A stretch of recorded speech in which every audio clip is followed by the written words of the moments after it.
So, okay, we're live. All right. Right. Okay. Hello, thank you all for tuning into today's Maths Roundtable. I'm here with artist, director and writer of Maths Nadeem Din-Gabisi, editor Rhea Storr and composer Coby. I'm Leah, the producer of Maths and moderating the chat this evening.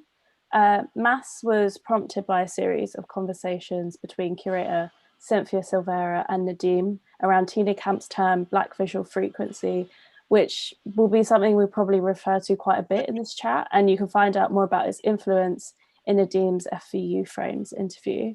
But the focus of today's conversation is the importance of collaboration in the process of making maths.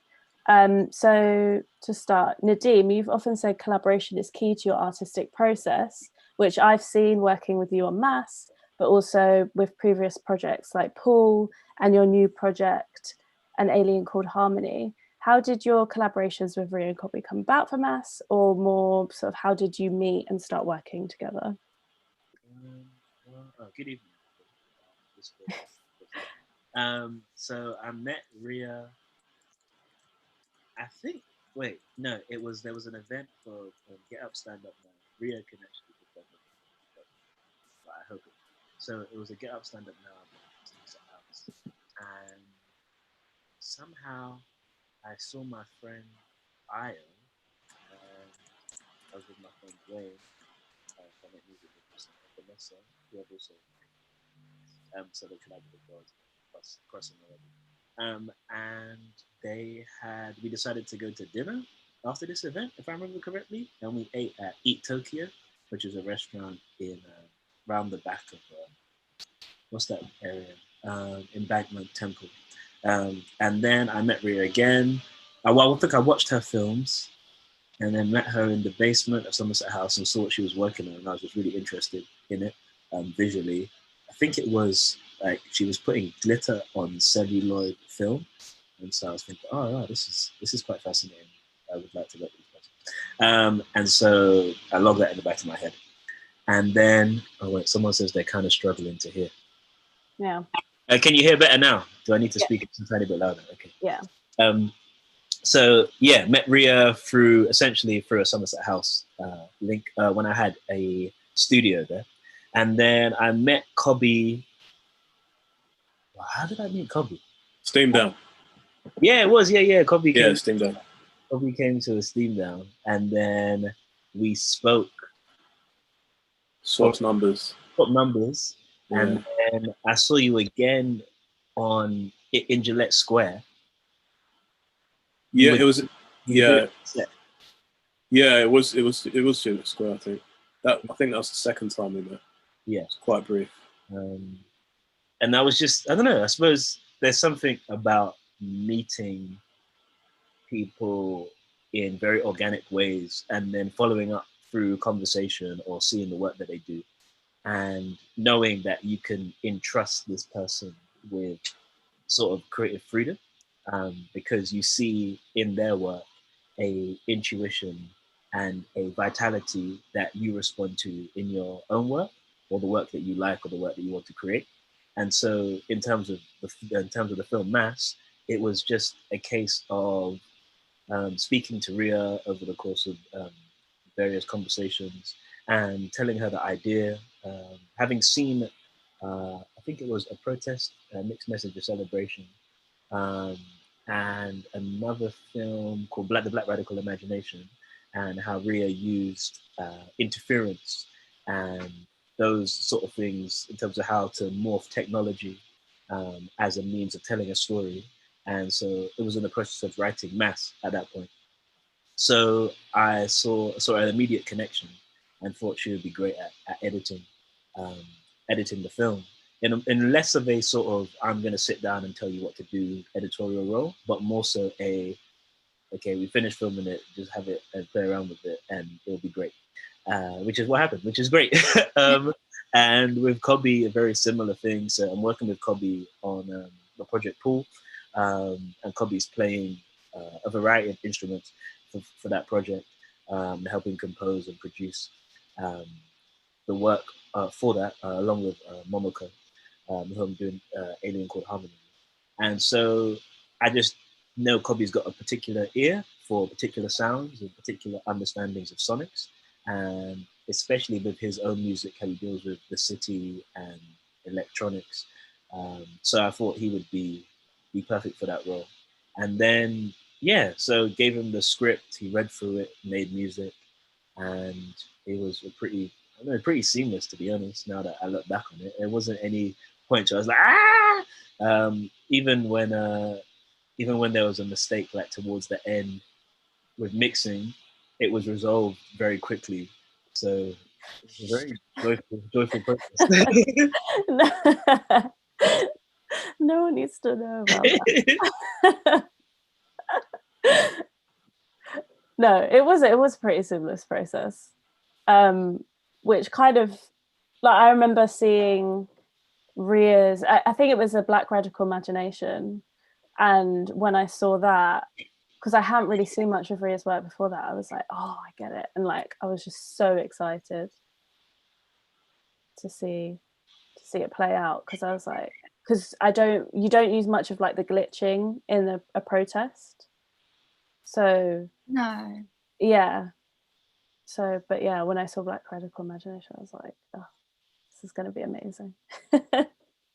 Yes, that's a technique as well. It really lent itself to Nadeem's script, in that he when I read it, I could see that there was like an elsewhere that he was wanting to talk about, and that relationship between the city and then a more suburban place, and then the kind of protected space of the sanctuary, and it's like it all being tied by technology, I think kind of lends itself to a quite glitchy aesthetic.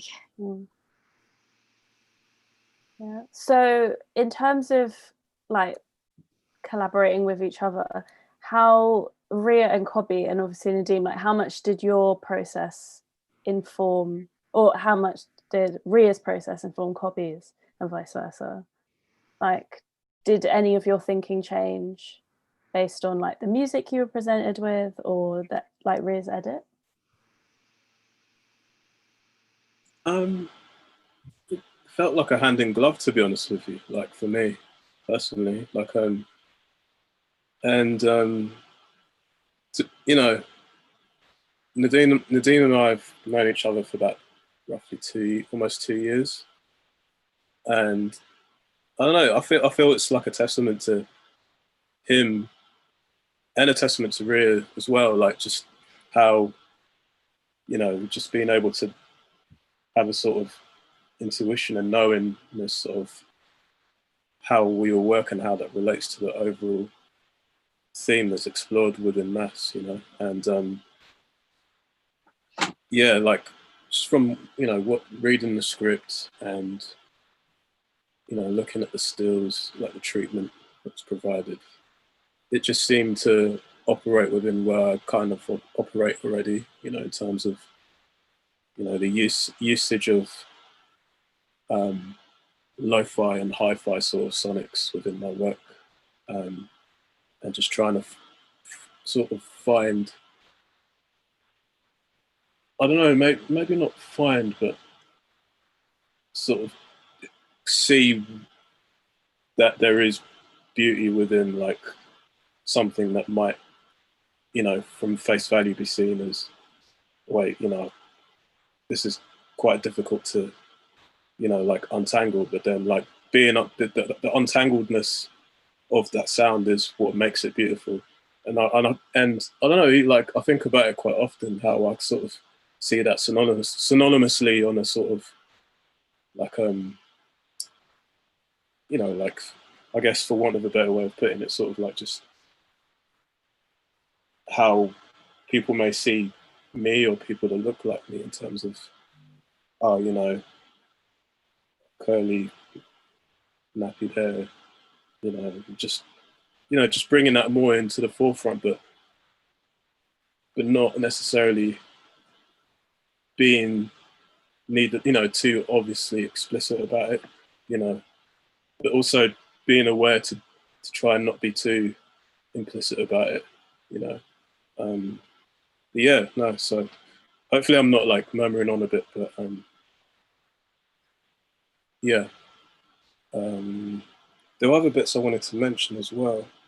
Like when I was reading through the script, you know, like it took me back to just early days of me, you know, being obsessed with listening to radio, and to the point where I would pretend to be a radio DJ at the age of 11 and 12. So just tapping into all of that, and yeah, like it again, like, yeah, to summarize, or to kind of go back, you know, to go through like a sort of, you know, in a circular fashion. Yeah, it all felt like a hand in glove, to be honest with you. Like, I really enjoyed working on this project. Yeah. And it's not that often either that you get that that is kind of so free. Like, I remember hearing all of your music before the film was shot, and thinking about the kinds of things which would kind of chime with the images, and rhythms which slowly become out of sync or slowly in sync. And the piano is in Beyond. The piano is recorded in it's not in a studio. You can hear like some of the sounds from outside and everything. So I really appreciated those small details, which I think go to make the film kind of richer and more well-rounded in the end, in a way which, if you're working in very set and strict roles, then it wouldn't really happen. Sure. And yeah, for sure. And similarly with Nadeem as well, like, you know, the projects that we're involved in involves, you know, like improvisation and sort of, I guess, you know, using the force with, you know, in terms of where we, you know, in terms of like performing live. There's definitely discipline involved, but, you know, like a big part of it is to do with, you know, just going by feeling and sort of being able to communicate with fellow players in a way in which, like, there is sort of you know, synchronicity, but also appreciation of difference. And I don't know, like whenever I make music, and you know, including the music for Mass as well, which consisted of stuff that I made in response, as well as stuff that I had, you know, in the vaults. I knew that it would be important to incorporate sounds that, you know, emphasizes stuff that isn't, you know, emphasizes not only improvisation and a sort of, you know, intuition, but also, you know, create music that isn't just like made in the confinements of, you know, oh, I've written something and I'm going to record it as, you know, exactly how I've written it. You know, like this music where I literally just hit the record button and play, whether it's at home or whether it's outside somewhere. And I wanted to make, you know, I thought it was important to keep those bits in and not try and iron it out, because, you know, like I wanted that to sort of help, not inform, but sort of provide or enhance the sort of, you know, atmospheres that I got from reading the script, as well as looking at, you know, like previous cuts of this movie. Yeah.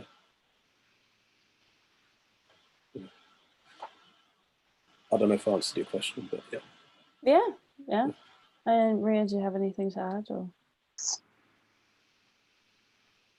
No, I suppose that in terms of like working with Nadeem and understanding what he wanted in terms of the edit, I could see why he, based on my other work, would want a kind of similar aesthetic. And a lot of the ways in which I work, thinking about using film and 16mm and the kind of different, even the format being in 4/3, and that kind of being something that's very considered and is, you know, taking you out of a regular way of image making or a dominant form of image making.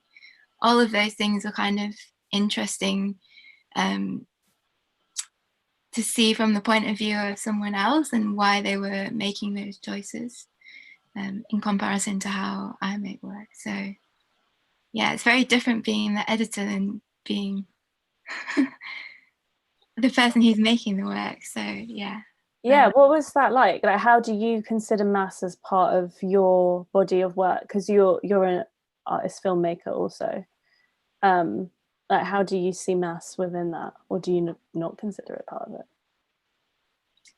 Yeah, I think that I guess there's a certain way of working that I'd want to bring to it and also kind of learn from. For instance, it's kind of influenced the way that I think about working, in that I try to be very succinct and take as little time as possible to convey something, so that there's no minute as a viewer that you're allowed to rest. But I think what maths really taught me is that sometimes there can be periods of stillness, and yeah, I think it was really worth like seeing the characters interact around the sanctuary, and kind of the attribution of that time to Black bodies is quite important in my view. So yeah, I think in terms of editing, it was good to learn about pacing and kind of work in a way which isn't necessarily the way that I think, but is obviously really aligned with my interests. Yeah, Nadeem, what do you think? Yeah, everything good listening to that. I suppose I mean, did the film change? Not really. I mean, certain things enhanced it, but the core vision of the film was just enhanced. I don't think it any fundamental thing. So, Well, I guess like more generally, like how does collaboration affect your creative process? You've kind of touched on it already, but how does it affect the creative process?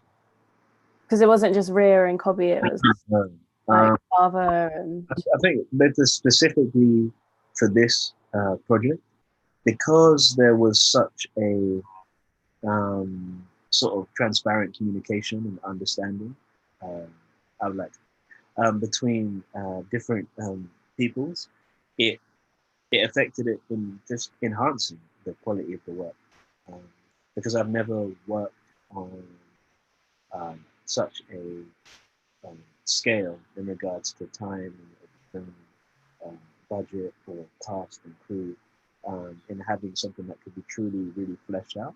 And you begin to learn that collaboration is a necessity in that regard. You can't do everything by yourself. And even from sort of the initial meetings with you and the FBU team, it was a very valuable experience to have that grounding, and to be just to have that clarity. I think that made a difference. Yeah, a grounding collaboration. Yeah, just it grounded everything and just enhanced everything. I think that's the way I would put it. do you have like any examples like of like something that you imagined and how it was realized? This is a good question. I mean, because I don't do storyboards, so everything's already in my head. So not really, you know. It's odd. Like a lot of the things I would like to talk about they're not really rooted in a sort of a physical reality. They're very ephemeral. So I had this very ephemeral. It just worked. I don't know how else to say it. It seems like such a cop out of an answer, but it was just, everything just worked. Like maybe one example is this: when you showed me the DOPs and we spoke to Shivani, I knew from one of her pieces that it would just work. And I don't know. There's no more sort of explanation that I can give other than it. Yeah, she knows what she's doing, and she's adept at her role, and she brings something else and brings suggestions. And we had meetings prior to the shooting days that made things just click. Where I was like, okay, you know exactly what you're doing. This is fine. And more so, just having confidence in people. I think that is probably the critical thing, is being able to be truly confident in someone else's ability to deliver makes collaboration. You stop thinking, and I think that's something that's really necessary. Is what you can share and truly share. That okay, I have this role, you have this role, and together we plant in this way, and then we reap the film or soundtrack or edit. So in terms of like a film context, like how is that different for you in terms of how you've collaborated in the past? Like, does it require a bit more trust? No, I don't think so, actually. I think maybe film is a good way to discuss collaboration, because unless you're making a film where you're the only person in it, you probably need other people. And I suppose I like to extend the analogy to just anything that we do in this now. So even us speaking through this computer, it requires someone to build the parts, assemble the parts, put the parts together, ship it. Someone has to deliver it. So I would say that it's really the same principle that I am learning more about and attempting to become better. So having a clear understanding of what it is that I want to achieve, and then bringing it to the table with others and seeing how they envision it, learning from their vision, and then bringing it back to the table. So that the I becomes the we, the more that the process leaves your head or leaves your mind. So this computer that we're speaking through, it was originally an idea that someone had. But then the bigger and bigger it got, it became much more of a we conversation. So we have to now figure out how it's going to get delivered to someone halfway across the world, because they also would like this computer. So I think those sorts of principles can extend to anything. And that's totally. Trust and communication, and the I becoming the we is perhaps the most apt way of saying.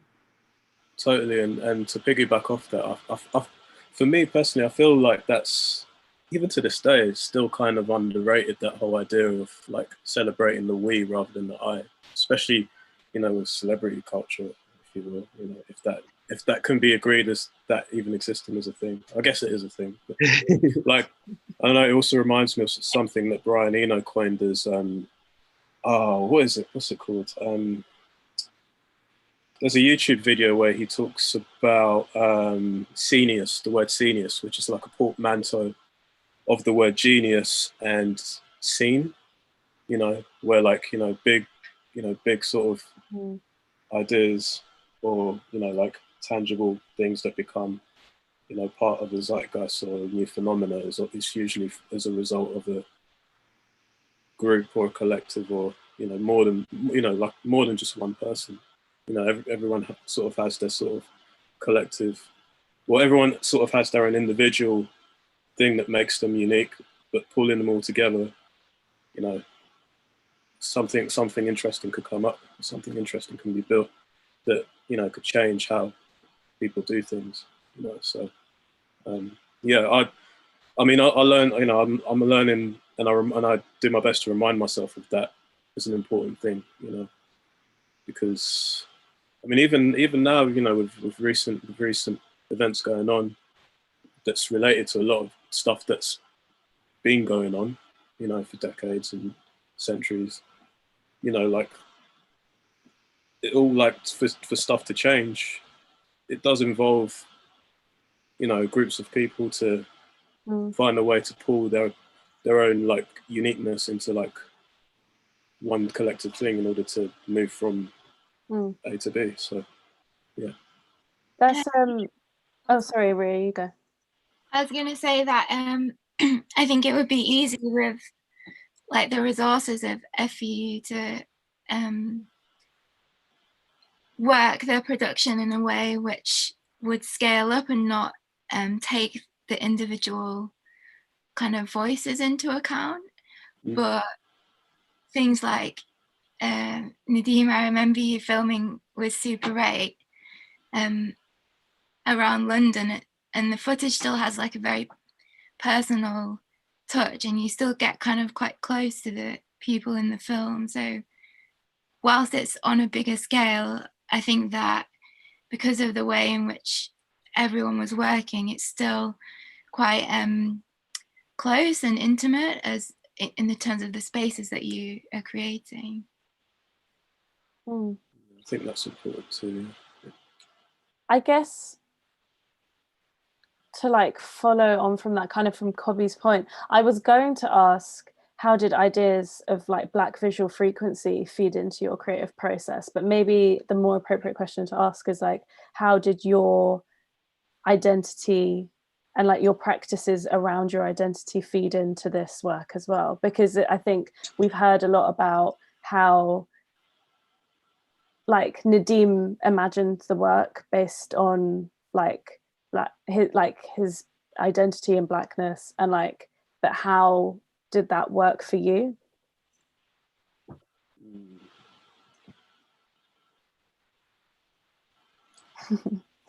Yeah, I'm trying to think of. Oh yeah, I'm just hoping that I don't repeat. I think the point of like collaboration, especially like right now, is like a really one I didn't really think about actually. I was thinking more about the symbolism within the film, but actually like the process of making the film as well kind of speaks to that as well. Yeah. Also, Nadeem, wasn't to say you shouldn't respond either. Yeah, I mean, apart from working, I mean, it's work, but it also doesn't feel like work. It just feels like my life at this point. Like just doing music with, people, close people that I consider to be close, as well as having an older sibling who, whose life is music. That's hugely informed my practices as well as my approach, and definitely to a degree my outlook. Because I mean, interestingly enough, my older sibling and I. My older sibling is a musician producer named Quez. Even though like we haven't actually made a lot of music together, we talk about it a lot all the time, and he's shown me he's shown me like techniques or what to listen out for, and I've shown him stuff that I've found, or discovered, like at a record shop or online. And I feel that's collaborative in itself, but not necessarily like in the sort of, for some, in the immediate sense, but like, I've really picked up a lot of stuff. Same goes with a lot of other people.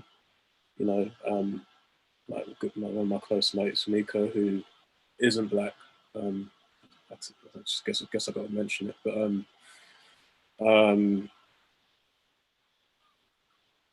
yeah, I mean, just how did that inform it? I don't know. I think also just having parents, especially my dad and my maternal auntie. They put me onto a lot of music at a young age that's of that lineage. Particularly like African American music, whether it's like stuff that we call jazz and hip hop, and just delving more into the rabbit hole and just seeing how improvisation is such a big thing, and in both of those sort of continuums. And then even just from listening to a lot of pirate radio in my teens, and hearing people do their ciphers on air, like literally, or they'll, some of it would be improvised, some of it would be just stuff that they always like mention, like just the 16 bar that they'll just recite for a couple of reloads and stuff like that, and just absorbing all of that energy in, you know, even though I realize it now with hindsight, but back then all of that was informing my sort of, approach as to how, how I do music, and how, and just, the sort of fearlessness that comes with it, in terms of not feeling inhibited by, just, just having that, sort of need to just express, even if it might be something that totally might not seem immediately political, or even a bit, quite harsh. It's still just like just raw energy, and that just related to that hugely. And even though it might not be so immediate in my, in my output, or even my demeanor, it's all there. I mean, I definitely know it's in there, and I carry that with me to this day, in the work that I do musically, and probably even in the work that I've done that's not musical, whether it's, like designing, designing things. But yeah, I don't know if I answered the question, but yeah. Yeah, no, you did. Yeah. Rhea, what about you? I guess one thing for me in my own work is that I'm often really present in my work, either physically or through a text, or in some way my work is autobiographical. So I find it quite freeing, actually, that I could work on something along the themes of what Black British identity might mean, but it wasn't my idea, so I'm kind of like absolved from some responsibility in that sense, like it's not about me. So I think that was one really great thing about working on Nadeem's film. But also I think the experimental or artist film, or whatever you want to call it, form is a really interesting form for thinking about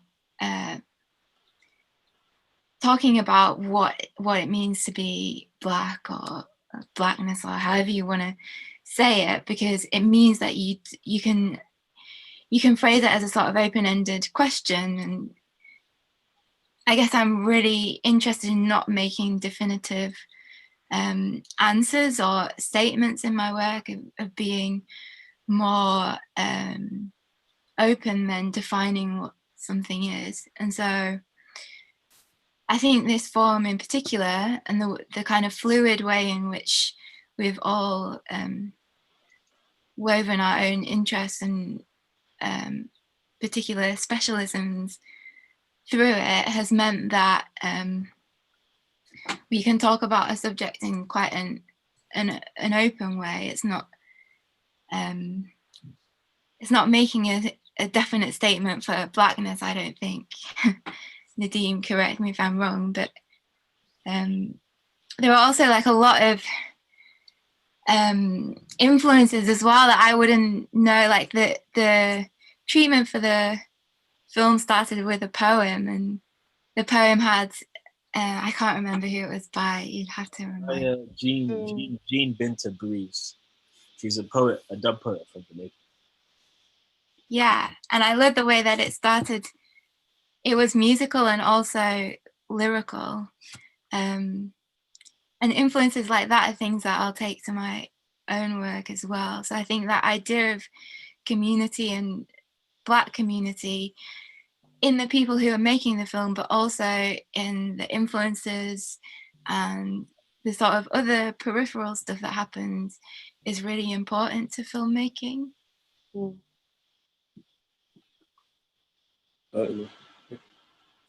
Yeah. What would I say about it? I mean, I think, especially with the film specifically, but also I think different art forms that I work in, I'm interested in, not interested, I think invested is probably a better word, in shifting the image, like how we have grown up and been raised to see the Black image has been one that is not of nuance. And I do think one great thing that have seen in Rhea's work as well is that the narratives must be many in order for a correct understanding from sort of our perspectives as well. Is that I didn't know necessarily about Leeds Carnival even, and I was born in this country, and I only found out about Leeds Carnival through Rhea's film and my friend Dwayne, and they both happen to be from Yorkshire. Oh yeah, Leeds Carnivals, yeah. Things of that nature, that if you're telling stories that have been untold or haven't been told, and also changing people's perception of what is and what can be, I think that's a big work that has to be done, because there's so many things that I suppose many of us don't know, so many things that I didn't know about Carnival in this country, and how a role that played in uniting communities, and having people a chance and a place to express themselves. And yeah, I think those things are important.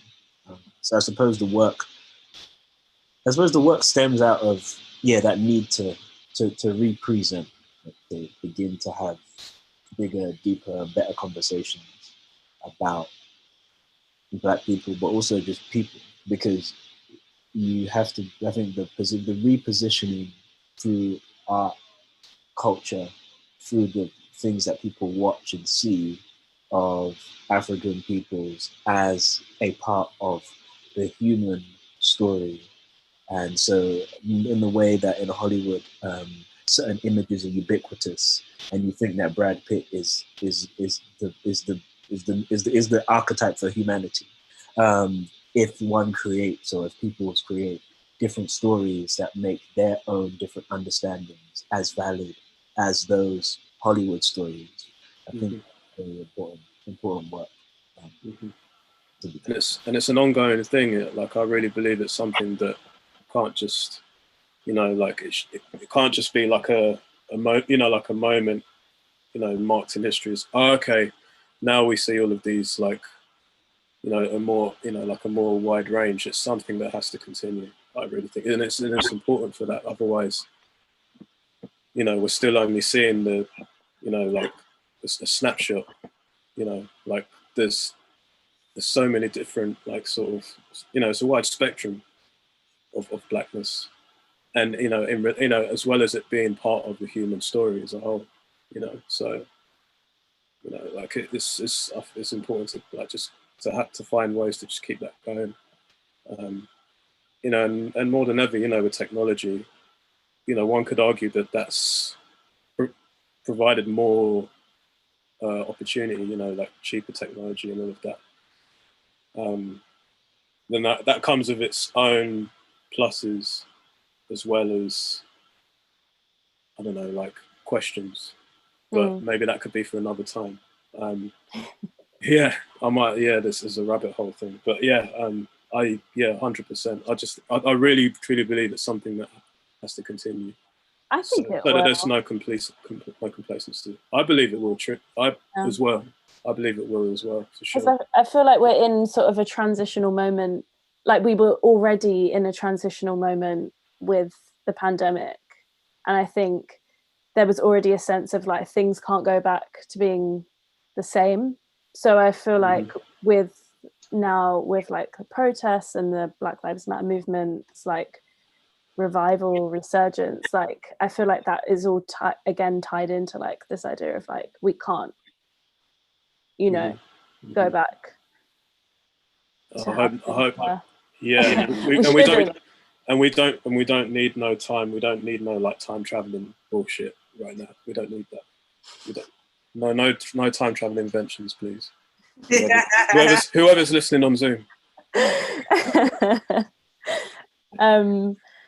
So to bring it back to maths, I guess. To keep on theme. How do you think? I feel like this is still relevant. How do you think the meaning of the work has changed, maybe from the start like moving away from collaboration, more like how things are changing. Like initially my question was more about like lockdown and how meanings of the work might change around that, but I think, you know, can open it up to a wider, I think it is like an evolving piece, like you can attach a lot of meaning to it, but like in a personal sense. Have any of the meanings of the work changed for you or developed? No. I'm interested to know what people got out of, or you know, what people's interpretations are after experiencing the project. Interpretation. Yeah. Well, that's the whole story together. Yeah, I think something that came up sort of in the edit period was that with it being shot outdoors and to a sense in the sanctuary too, that suddenly like the busyness of outdoors had a different weight to it. But I don't know. Because of lockdown or because of? I think because of lockdown. Okay.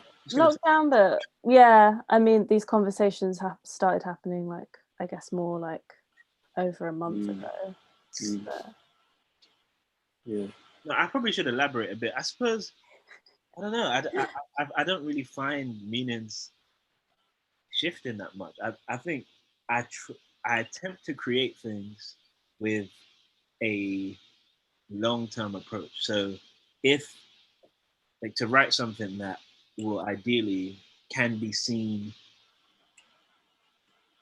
1,000 years from now and still be relevant, which sounds almost obscene, but I think I like to write in that way.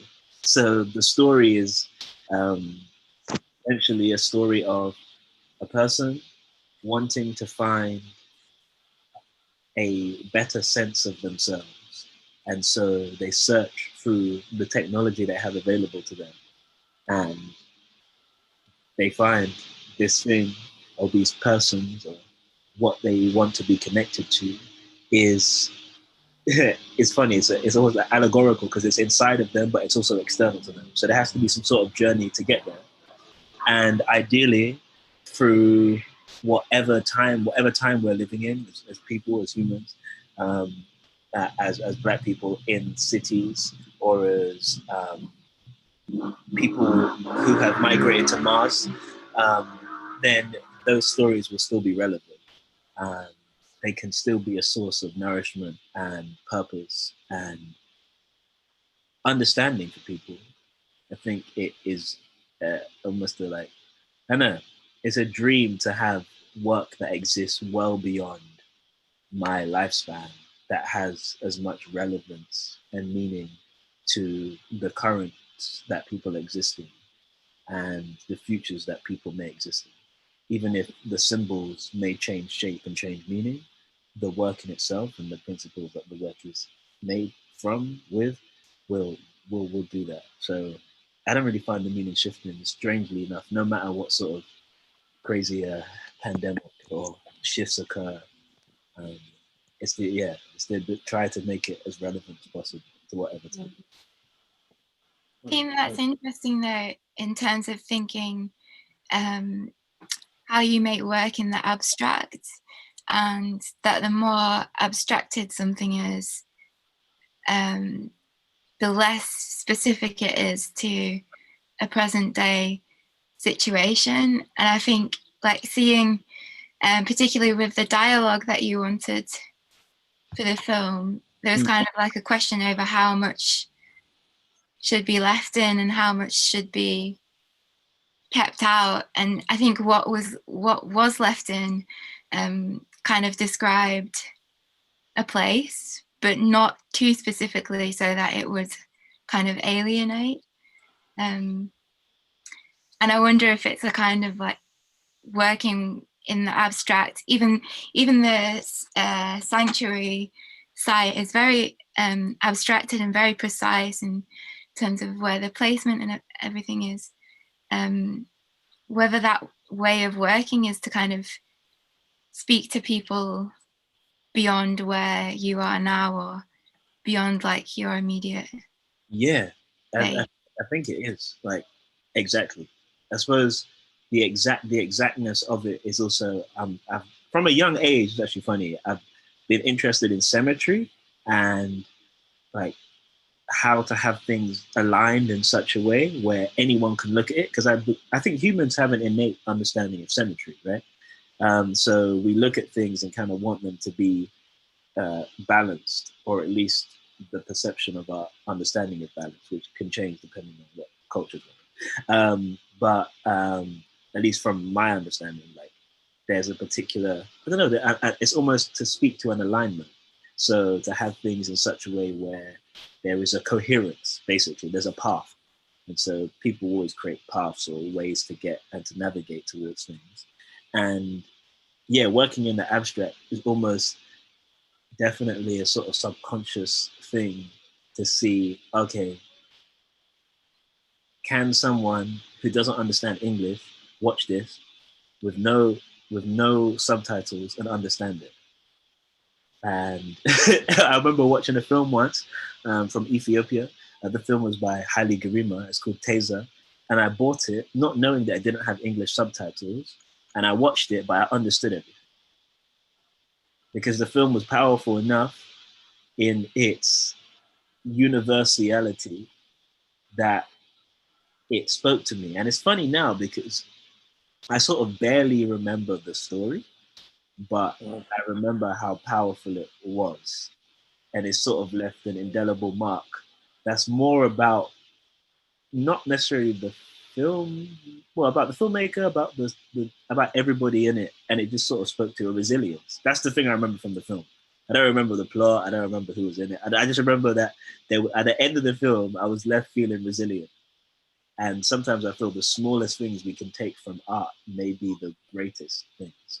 So even when I watched your film, when I'm watching Rhea's films, I was like, oh wow, like there's more. I just was interested in how narratives are bigger than what we think they are, and how expanding narratives creates a greater conversation and denser understandings.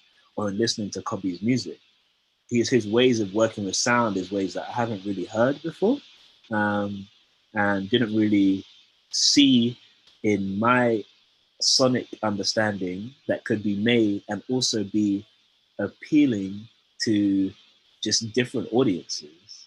And so it's just that small thing was enough for me. I didn't need to understand more than just that. I suppose sometimes I think making a 2 hour thing, and if the 5 minutes in it resonate and change the way people live in terms of a positive way, then you've done your job and you can walk away happy. I mean, that's my approach. Yeah. I'm happy now. You see 5 minutes, you're happy. That's good for me. Yeah, I think you really hit the nail on the head, for want of a better way of putting it. Like, yeah, I totally agree with that. Yeah. On actually quite relevant note, got a question from the audience. Find and Light asks, what are the ways you folks are navigating / creating your own narrative within the world? What can we imagine beyond the now and past?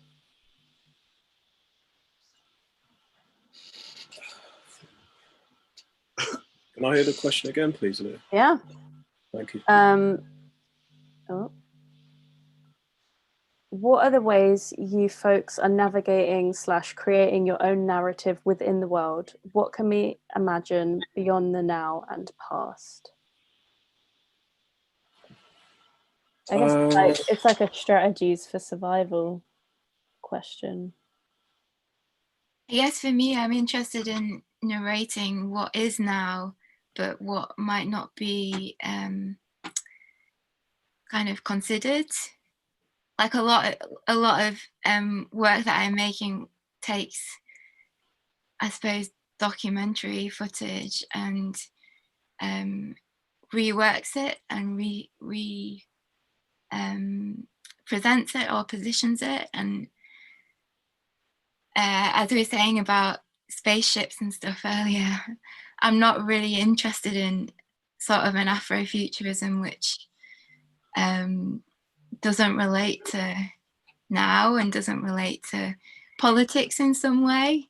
I think it can be an unnecessary form of escapism, but that's just my personal opinion. So I guess I'm interested in using the present, but then using an aesthetics which disrupts or intervenes or is making some sort of a disruption or a disarticulation in some way. And I take as my influence a lot of Black filmmaking workshop work where the sound is dislocated from the image, or images are superimposed, or for instance when I was photographing glitter the other day, so thinking about kind of carnivalizing the image and what that means to kind of be playful with an image, but also for it to have some kind of political meaning at the same time as you kind of celebrating aesthetics and making colourful, beautiful 16mm images. Yeah. I think for me, I don't know if I could answer that question. I feel like I don't know if I could answer that question in any other way besides saying that I'm just going to continue, because I feel maybe I could answer that more like with the benefit of hindsight, further down or further up the line or further through the line, because I don't know. I feel for the way I work, I try and find that balance. Well, not try. I feel like I kind of maintain ironically, a subconscious balance of being conscious and being subconscious, if that makes sense. But I'm just to continue really, just like remind myself of also finding that balance of collaboration and working in solace, and also reminding myself that collaboration can come through in many ways outside of creativity. It's just through conversations with people, and just through conversations with people. Even though like I still feel I'm learning that as a thing, because like I felt most comfortable and most at within myself, working through music and allowing that to be my voice. But there are times where I have to communicate and talk and like chop it up with language, via language. So yeah, it's a bit of a brief answer, but yeah. Sorry, I drank it, went down the wrong way. But no, I wanted to respond to what Rhea was saying, because I agree. I feel, and especially in regards to the people's reading of Afrofuturism and it purely being something of an escapism, which I do think is like almost a misreading and a misunderstanding of some of the symbology that Sun Ra presented. And it is necessary to be grounded in the historical realities of the present, and not seek through imagery to be escapist, but to speak to speak to the current, to the past, and to the future. And it's funny, when I was reading, I got this book recently. It's called Sun Ra Interviews and Essays, and in it, it's quite funny because Sun Ra is just very funny. And he was speaking about about death, right? And freedom, and how oftentimes we can misunderstand what freedom truly is and what peace truly is. But he's playing around with our common understandings of words and meanings and how we articulate ourselves in our present moment. And I feel it's worth in terms of like creating a new world or seeing a new future, is to begin to take apart what we currently understand as being correct and true, and not deconstructionism for the sake of sort of of destruction, because I believe deconstruction should only lead towards construction. It shouldn't just lead towards we're going to take it apart and then nothing means nothing, and that sort of rampant nihilism, which I feel can be ever. Yeah, that's a funny one, that, isn't it? Yeah. So I feel So I agree. I agree with the fact that, with what Rhea said about using these terms but being rooted in historical reality and not seeking to be escapist but seeking to be grounded. So one can be abstract, but also the abstraction is something that will bring you back to your reality, as opposed to being abstract that will take you away from your reality. So I feel making work in that vein that seeks to speak to the now and to the forever, because essentially we're always going to be dealing with a variety of issues and problems and circumstances. And ideally, the work that all of us create in whatever capacity we're working in, whether it's a carpenter or a fisherman or I don't know, a mailman, will be relevant and purposeful beyond our time. You know? I feel that's a very important thing, and I believe if we do that, we wouldn't like drill for oil in such a maniacal way. We would be considerate and think, oh wait, it's a finite resource. Maybe we should hold off. I feel those things are relevant not just within the arts, but within everything, really. Everything, yeah. 100%. I don't know. I do feel like there's a power in escapism, though. I feel otherwise everything would just get a bit too much. I mean, it is already too much, but what type of escapism? What kind of escapism? Yeah. I think the power in imagining a future, realistic or not, where things are different. But a thing I find in Afrofuturism is that it's imagining a future not just centered on Blackness, but that is centered on experiences of Blackness now. It's not like pretending that the past hasn't happened. So I do feel like it's still rooted in the present and reality, but it's not. That's a good point. Yeah, it's not depressing. Yeah, that's a good point. And yeah, I feel like it's nice to sort of like have those releases in art, because I think a lot of Black art centered around identity can be quite documentary based, which I think is great, but it does an important work, but it can, you know, there is more. There's lots to, like, you know, imagination and art, and, you know,